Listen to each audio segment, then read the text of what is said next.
Catastrophic macroscopic geological ruptures, like massive caldera collapses, violently reorganize the Earth's surface with absolutely zero physical warning. For decades, seismologists have tried to map these events using the nonlinear, chaotic variables of planetary thermodynamics. Because these models are heavily dependent on stochastic energy dissipation, precise prediction equations mathematically break down.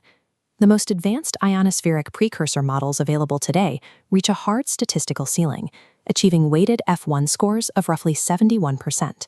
That 71% is highly sensitive to temporal validation. The underlying algorithms struggle to maintain mathematical consistency when applied across different regional fault lines. Global infrastructure requires absolute timing to secure populations. Probabilities and regional forecasts are insufficient when attempting to pinpoint the exact moment of failure. The infinite fractal descent framework discards empirical stochastic modeling in favor of a strictly deterministic architecture. Under this framework, the Earth's crust is modeled as a coherent, scale-invariant structure governed entirely by 5 fractal harmonics. Processing a high-dimensional geological probability space of this magnitude requires the cyclic architecture of state-driven quantum neural networks. The objective of integrating this hardware with the IFD framework is singular: calculating TC, the exact critical time a rupture will occur. Finding that specific variable relies on quantum phase estimation to measure values that classical instruments simply cannot observe. Applying these state-driven quantum neural networks to the IFD framework transforms ambiguous geological forecasting into an absolute deterministic prediction. In standard geophysics, the Gutenberg-Richter relation is taught as an independent empirical law of seismology. The IFD framework rejects this premise. Instead, it reformulates this relationship as an emergent mathematical property of a recursive 5-fractal hierarchy. This diagram illustrates the phi-d scale series, mapping how stress events scale across structural levels of the lithosphere. As pressure builds, microstresses are scaled by the golden ratio, expanding into self-similar geometric patterns. Over time, these stress vectors align across fault networks, converging uniformly upward. The macro energy landscape defining this alignment is the crustal shear stress, mapped on the surface by GNSS geodesy systems. The fundamental seed driving that landscape, however, is the microseismicity captured deep underground by broadband seismometers. Redefining the crust as a coherent harmonic system reveals that what appears to be thermodynamic chaos on the surface is actually driven by strict computational order. This ordered system operates under a strict boundary condition known as the Pellis critical stress threshold, or τc. Tested empirically in rock mechanics labs, τc acts as a dimensionless scaling law.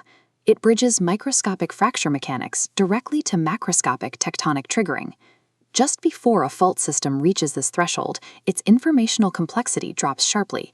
This is the phi entropy collapse. During this collapse, the system stops dissipating kinetic energy stochastically. Every localized fault segment locks together, funneling all energy directly toward a terminal singularity.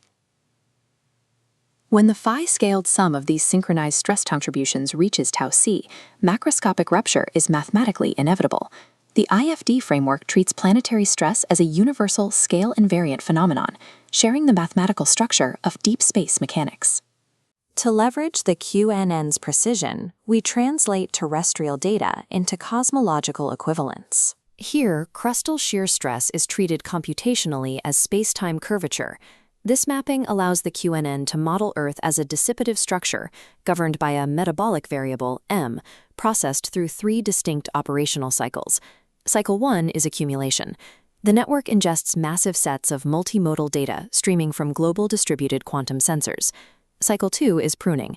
The system executes quantum filtering protocols to dissolve chaotic, non-fractal noise and streamline the data pathways. This active pruning strips away the thermodynamic interference, isolating only the highly ordered phi-quantized eigenmodes. Cycle 3 is building.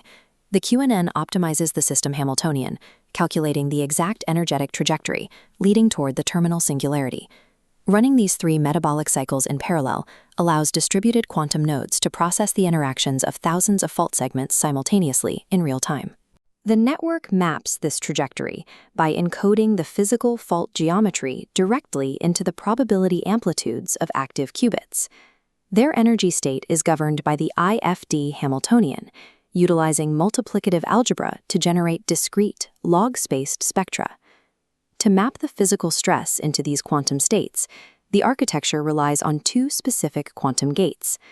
First, the sigma gate processes the physical dimensions of the fault, encoding both the dip angle and the raw kinetic stress into the system. Second, the df gate operates as a fractal dimension multiplier. It replaces standard scaling equations with the dynamic IFD exponent. As the micro to macro stress ratio increases, the df gate actively forces the qubit out of superposition and firmly into the 1-0 failure state. By driving the qubits through these specific gates, the IFD Hamiltonian naturally drops to an energetic minimum at the exact point of self-similar clustering failure. In the hours immediately preceding biterdinal singularity, the fault network begins to emit log periodic oscillations. These wave frequencies are not linear. They accelerate periodically in the logarithm of the remaining time to failure. Classical models consistently fail at this stage because their algorithms process these accelerating power law signatures as background thermodynamic noise. This equation represents the quantum phase estimation algorithm, the mechanism used to extract the precise critical time remaining. Because the necessary variables cannot be observed directly, QPE utilizes a technique called phase kickback to measure the hidden quantum phase, represented here by theta. Applying the inverse quantum Fourier transform mathematically isolates the characteristic frequency, snapping the entire timeline down to a single deterministic output. Extracting TC through the inverse quantum Fourier transform removes the statistical guesswork of probabilistic models to deliver an absolute prediction time. Executing this extraction in the real world requires clean, multimodal analysis of the entire lithosphere, atmosphere, ionosphere system. This level of precision demands atomic-level quantum sensing, utilizing optically pumped magnetometers to capture femtotesla geomagnetic shifts without electromagnetic interference. The primary indicator driving the calculation is the detection of phi spectral transitions in the ionosphere's total electron content. Tracking these specific fractal reorganizations in the upper atmosphere days before a massive physical rupture completely bypasses the noisy datasets that plague classical seismology. Coupling phi quantized eigenmodes with quantum phase estimation provides the exact mathematical foreknowledge required to secure global infrastructure against planetary scale failure.